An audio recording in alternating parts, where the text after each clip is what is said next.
अगर आप किसी के लिए जान भी दे दोगे, तब भी आप लोगों को कभी खुश नहीं कर पाओगे। इसीलिए सिर्फ अपने बच्चे को खुश रखिए और उसके साथ टाइम स्पेंड करें, क्योंकि जब माँ बाप अपने बच्चों के साथ टाइम स्पेंड नहीं करते, तब उसके दिमाग पर क्या असर होता है, चलिए इस कहानी के जरिए जानते हैं।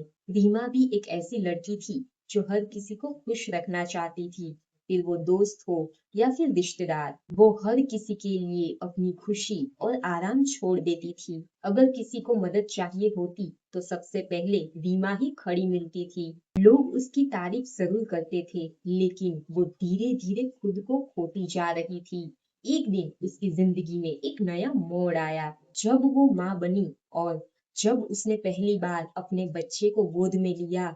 तब उसे एहसास हुआ कि अब उसकी दुनिया बदल चुकी है। अब कोई और नहीं बल्कि उसका बच्चा ही उसकी सबसे बड़ी जिम्मेदारी है। शुरुआत में उसने वही पुरानी आदत जारी रखी, सबको खुश करना, रिश्तेदारों की मदद करना। इसी चक्कर में वो अपने बच्चे को समय नहीं दे पाती थी और उसका बच्चा अक्सर उसकी माँ को ढूंढता रहता था। वो उसकी माँ की गोद में सुकून चाहता था, लेकिन रीमा थोड़ी देर बाद कहकर टाल देती थी। एक दिन उसका छोटा सा बच्चा बीमार पड़ गया और वो पूरी रात उसे सीने से लगाकर बैठी रही। तभी उसी रात उसने अपने बच्चे की आंख में वो डर देखा और उस डर में सिर्फ एक ही सवाल था कि माँ, आप मेरे पास क्यों नहीं थी। उसी पल रिया के दिल में कुछ बदल गया। अगले दिन उसने फैसला किया कि अब मैं किसी और के लिए अच्छी बनने की कोशिश नहीं करूंगी, बल्कि अपने बच्चे के लिए बेस्ट माँ बनूंगी। धीरे धीरे उसने ना कहना सीख लिया।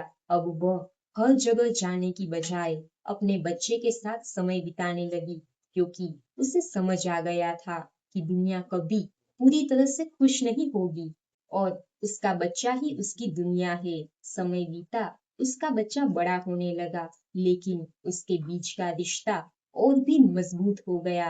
आज लोग फिर भी उसे जज करते हैं कि वो पहले जैसी नहीं रही, लेकिन इस बार रीमा को कोई फर्क नहीं पड़ता था और रीमा मुस्कुरा देती थी, क्योंकि उसे पता था कि वो सही जगह अपना समय और प्यार दे रही है।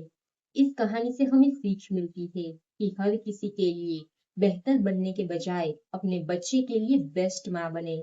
हर किसी को खुश करने की कोशिश में हम अपने सबसे खास रिश्ते को नजरअंदाज कर देते हैं। माँ बनने के बाद सबसे बड़ी जिम्मेदारी अपने बच्चे की होती है। मिलते हैं अगली वीडियो के साथ, तब तक के लिए धन्यवाद। If you like my content, don't forget to like, share and subscribe and hit the bell icon to stay updated.